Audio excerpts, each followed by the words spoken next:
Hello students, welcome to another new video. Last वाले video में हम ऑलरेडी पढ़ चुके हैं बीमा के परिचय के बारे में, बीमा की विशेषताओं के बारे में और इसकी इंपॉर्टेंट डेफिनेशंस क्या क्या होती है बीमा की, वो सब। आज हम पढ़ने वाले हैं बीमा के विभिन्न विभिन्न प्रकार और बीमा के क्षेत्र के बारे में।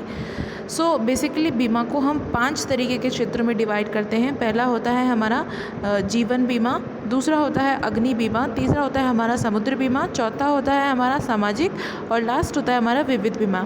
जीवन बीमा वैसा बीमा होता है जिसमें हम जीवन के लिए बीमा कराते हैं, अर्थात जब हमारी मृत्यु हो जाएगी तो हमारे जो नॉमिनी हैं जिनको हमने बेनिफिशियरी बनाया है उसे हमारी मृत्यु पे पैसा दे देगी इंश्योरेंस कंपनी। अग्नि बीमा का मतलब ऐसा बीमा जिसमें हमने आग होने से होने वाली हानि से बचने के लिए जो हम बीमा करवाते हैं वो होता है अग्नि बीमा। या जैसे कि मान लीजिए मेरी कोई कंपनी है, वहाँ अगर आग लग जाती है और मेरे माल का नुकसान हो जाता है तो उससे बचने के लिए अगर मैंने कोई बीमा करवाया होगा तो वो होगा अग्नि बीमा। समुद्री बीमा, जैसे कि अगर आपकी कोई व्यवसाय है, आप अपना माल को एक्सपोर्ट करते हो, निर्यात करते हो थ्रू समुद्र के मार्ग से अगर आप अपने माल का निर्यात करते हो तो उस समुद्र के मार्ग में होने वाली हानि से बचने के लिए अगर आपने कोई बीमा करवाया होगा वो होगा समुद्री बीमा। सामाजिक बीमा जो समाज के लिए करवाया जाता है, बहुत सारे बीमा इसमें इंक्लूडेड होते हैं और विविध बीमा में भी काफ़ी सारे इंश्योरेंस इंक्लूडेड होते हैं। अब हम एक एक करके बीमा को डिस्क्राइब करते हैं। सबसे पहले पढ़ते हैं जीवन बीमा के बारे में। जीवन बीमा एक लिखित करार है जो किसी व्यक्ति और बीमा प्रदाता के बीच में किया जाता है। जीवन बीमा लाइफ इंश्योरेंस क्या हो गया? एक लिखित करार हो गया, एक लिखित एग्रीमेंट हो गया जो किसके बीच में किया जाता है? व्यक्ति और बीमा दाता के बीच में किया जाता है। ठीक है। नेक्स्ट है अपना, इस करार में बीमा प्रदाता बीमाधारी की मृत्यु या कोई दुर्घटना होने पर उसे पूर्व स्वीकृत राशि देने का वादा करता है। कैसा एग्रीमेंट है? जिसमें बीमा प्रदाता का मतलब इंश्योरेंस कंपनी बीमाधारी की मृत्यु या कोई दुर्घटना होने पर उसे पूर्व स्वीकृत राशि देने का वादा करता है। पूर्व स्वीकृत का मतलब कि मैंने मान लीजिए 1 लाख रुपए का इंश्योरेंस करवाया और मेरी सम ऑफ द रीज़न मेरी मृत्यु हो जाती है, डेथ हो जाती है, तो मेरे जो नॉमिनी होंगे जिनको मैंने बेनिफिशियरी बनाया है उन्हें 1 लाख रुपए मेरी मृत्यु के समय बीमा कंपनी दे देगी। ठीक है। इस वादे के बदले में बीमाधारी व्यक्ति को एक निर्धारित राशि किसी निर्धारित समय अंतराल पर निर्धारित अवधि तक देते रहने के लिए सहमत होता है। इसने क्या कहा है? देखो फिर से, बीमाधारी व्यक्ति मतलब जिसने बीमा करवा रखा है, जिसका बीमा हो रखा है, वो इंश्योरेंस कंपनी को एक निर्धारित समय अंतराल पर निर्धारित राशि निर्धारित अवधि तक देने के लिए सहमत होता है, जिसे हम प्रीमियम कहते हैं। बेसिकली प्रीमियम किसे कहते हैं ये मैं अपने ऑलरेडी पहले वाले वीडियोस में डिस्क्राइब कर चुकी हूँ। अगर आपने अभी तक पहले वाले वीडियोस नहीं देखे तो मेक श्योर आप पहले वाले वीडियोस देख लें। उसके बाद में अभी आपको आगे क्या होने वाला है वीडियो में वो तभी समझ में आएगा। तो प्रीमियम आपको देना होता है तभी, अगर आप प्रीमियम का पेमेंट नहीं करोगे तो आपको कोई राशि नहीं मिलेगी। अगर आप समय समय पर प्रीमियम का पेमेंट करते रहोगे तो आपकी मृत्यु पर आपके जो बेनिफिशियरी है उनको बीमा की राशि दे दी जाएगी। जीवन बीमा में पॉलिसी का भुगतान निश्चित है तथा बीमित घटना का घटित होना भी निश्चित है। घटना का घटित होना निश्चित क्यों होता है इसमें? क्योंकि मृत्यु हमारी निश्चित होती है, एक समय बाद व्यक्ति की मृत्यु होना निश्चित है, इसलिए हम इसमें किस घटना का इंश्योरेंस करवा रहे होते हैं? हम इसमें जीवन का, और जीवन का तो अंत होना ही है, इसलिए ये निश्चित होता है इसमें सब कुछ काम। इसलिए जीवन बीमा को जीवन आश्वासन भी कहते हैं, लाइफ अश्योरेंस भी इसे हम कहते हैं। अश्योर्ड है, हम श्योर्ड है पूरी तरीके से कि मृत्यु होनी ही है। जीवन बीमा की विषय वस्तु मनुष्य होती है, मनुष्य का ही जीवन बीमा करवाया जा सकता है। सेकंड अपना आता है अग्नि बीमा।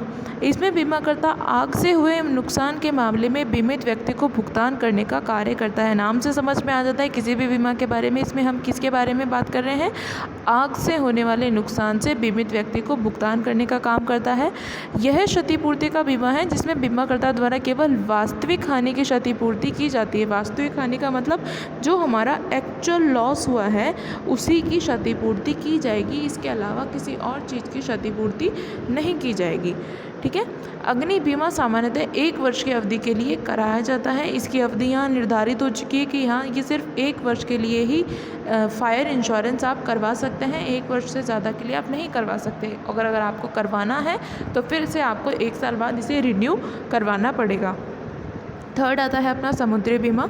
समुद्री बीमा सामान्य शब्द बीमा का दूसरा संस्करण है। जैसा कि नाम से पता चलता है, विभिन्न नुकसान और नुकसानों के खिलाफ कवर के रूप में जहाज, कार्गो, नौकाओं आदि को प्रदान की जाने वाली नीति है कि अगर आपके जहाज है, आपकी कोई कार्गो है या आपकी कोई नौका है, उसको अगर कोई नुकसान हो जाए तो उस नुकसान से बचाने के लिए जो बीमा करवाया जाएगा वो होगा समुद्री बीमा।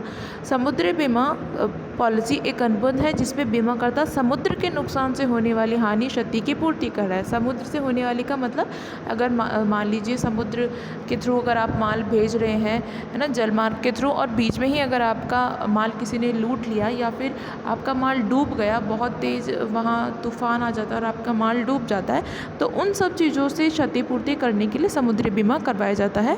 यह नीति समुद्री जोखिमों से उत्पन्न होने वाले नुकसान को नियंत्रित करने में मदद करती है। जब माल हवा द्वारा भेजा जाता है तो उनके बीमा को समुद्री माल बीमा के रूप में भी जाना जाता है। चाहे आप उसको जल के थ्रू भेजो या फिर हवा के थ्रू माल को भेजो, इन दोनों को ही हम समुद्री माल बीमा या समुद्री बीमा के रूप में जानते हैं। नेक्स्ट अपना आता है सामाजिक बीमा। सामाजिक सुरक्षा कार्यक्रम से आशय है कि उसमें व्यक्ति को जीवन में कुछ जोखिम और आकस्मिक घटनाओं के भार से सुरक्षा मिलती है, क्योंकि हमें पता है जीवन अनिश्चित है, हमारा भविष्य अनिश्चित है, तो वहाँ किसी भी प्रकार की जोखिम और आकस्मिक घटना हो सकती है। तो उन घटनाओं से सुरक्षा के लिए हम सामाजिक बीमा को प्रेफर करते हैं, सामाजिक बीमा को अपनाते हैं।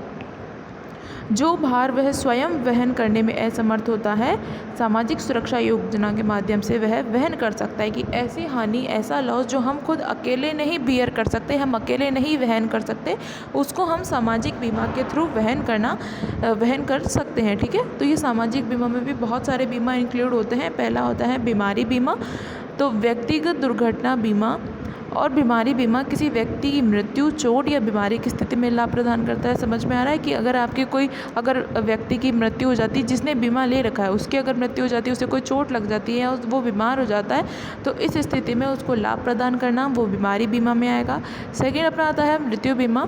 स्वास्थ्य संबंधी समस्याओं के कारण होने वाली प्राकृतिक मृत्यु को जीवन बीमा योजना द्वारा कवर किया जाता है कि अगर आपकी प्राकृतिक मृत्यु होती है, प्राकृतिक का मतलब नेचुरल डेथ, आपने कोई सुसाइड नहीं किया है या आपका कोई मर्डर नहीं हुआ है, आपकी प्राकृतिक मृत्यु हुई है, या फिर अगर आपको आपकी स्वास्थ्य से संबंधित कारणों के कारण, स्वास्थ्य संबंधी समस्याओं के कारण अगर आपकी मृत्यु हो जाती है तो वो भी उसमें आपको मृत्यु बीमा प्रदान किया जाएगा। यदि किसी प्रकार की गंभीर बीमारी या चिकित्सा स्थिति के कारण पॉलिसी धारक की मृत्यु हो जाती है तो पॉलिसी के लाभार्थी को मृत्यु लाभ के रूप में बीमा राशि प्रदान की जाएगी। थर्ड आता है असमर्थता बीमा।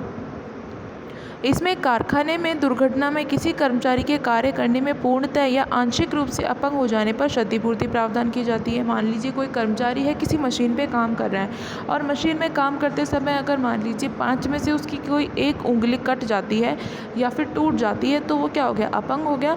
तो इस अपंगता से बचाने के लिए, इस अपंगता वाली घटना को कवर अप करने के लिए असमर्थता वाला बीमा करवाया जाता है। तो इसमें कह दिया ना साफ साफ कि दुर्घटना में किसी कर्मचारी के कार्य करने में पूर्णतः या आंशिक, पूर्णतः का मतलब पूरी तरीके से या तो 5 के 5 उंगलियां कट चुकी है, आंशिक का मतलब कोई एक उंगली कट चुकी है या फिर 2 उंगली, तो आंशिक रूप से या पूर्णतः अपंग हो जाते हैं तो असमर्थता बीमा दिया जाता है। किसे दिया जाता है? पॉलिसी होल्डर को। फोर्थ होता है हमारा बीमा बेरोजगारी बीमा। इसमें क्या है कि अगर आप पहले तो आप काम कर रहे थे, पहले आपके पास रोजगार था, लेकिन कुछ कारणों के कारण, कुछ समस्याओं के कारण आपका रोजगार आपसे छिन गया या आप बेरोजगार हो जाते हैं तो आपको इसमें बेरोजगारी बीमा प्रदान किया जाता है। जब कुछ विशिष्ट कारणों से बीमित बेरोजगार हो जाता है तो उसे पुनः रोजगार प्राप्त होने तक आर्थिक सहायता दी जाती है कि जब तक आपको रोजगार नहीं मिल जाएगा तब तक बीमा कंपनी आपको आर्थिक सहायता देती रहेगी। फिफ्थ अपना वृद्धावस्था बीमा।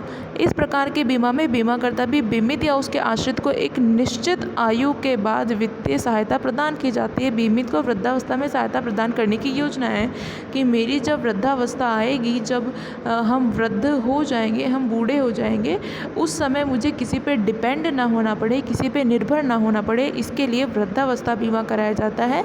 निश्चित आयु का मतलब 60 साल से ऊपर की एज के बाद में आपको वृद्धावस्था में आने के बाद में आपको आपको इसकी राशि दी जाती है। ठीक है, आर्थिक सहायता इसमें आपको दी जाती है। अब अपना आते हैं विविध बीमा के बारे में। विविध बीमा में पहला वाहन, अगर आपके पास कोई वाहन है उसका आपने इंश्योरेंस कराया है, जैसे कि अपन कार का इंश्योरेंस कराते हैं, बाइक का इंश्योरेंस कराते हैं, वो वाहन बीमा में आता है। कोई दुर्घटना का बीमा आपने कराया है कि भविष्य में मेरे साथ कोई दुर्घटना हो जाती है, उससे बचने के लिए मैंने कोई बीमा कराया है तो वो दुर्घटना बीमा में आएगा। आपने डकैती का बीमा कराया है। पशुधन का बीमा, मतलब कि अगर आपके पास किसी भी तरीके के कोई पशु है, गाय है या फिर बफेलोज़ है या फिर आपके पास गोट्स है, तो उनका आपने बीमा करवाया है। उनके बीमे का ये मतलब होता है कि पशु भी काफ़ी महंगे होते हैं आज के टाइम पे, तो अगर उनमें से किसी की मृत्यु हो जाती है या फिर उनको कोई बीमारी हो जाती है तो वो पशुधन बीमा के अंतर्गत आएगा। इंश्योरेंस कंपनी आपको उस लॉस को रिकवर करने के पैसे देगी। नेक्स्ट अपना आता है फसल बीमा। इसमें आप अपनी फसल का बीमा करवाते हैं कि अगर फसल ख़राब हो जाएगी तो आपको बहुत ज़्यादा लॉस बेयर करने की ज़रूरत नहीं। इंश्योरेंस कंपनी आपको आपकी फसल ख़राब हुई हुई फसल का पैसा दे देगी।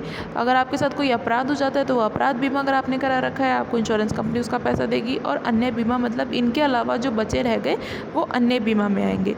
ये सब थे बेसिकली इंश्योरेंस की डिफरेंट स्कोप के बारे में, विभिन्न प्रकारों के बारे में। सो हमने पूरा डिस्क्राइब कर चुके हैं इंश्योरेंस के जितने भी स्कोप होते हैं। 5 तरीके के स्कोप होते हैं। पहला तो होता है लाइफ, मतलब जीवन इंश्योरेंस, जीवन बीमा। सेकंड होता है हमारा लाइफ इंश्योरेंस के बाद में अपना सेकंड होता है मरीन इंश्योरेंस, समुद्री बीमा। थर्ड होता है हमारा आग बीमा। फोर्थ होता है हमारा सामाजिक बीमा और फिफ्थ होता है हमारा विविध बीमा। ये सारे विभिन्न बीमा के प्रकार है। If you guys have any doubts and queries, you can do comment on this video. I will surely try to sort out all your doubts and queries. Till guys, be prepared, be safe.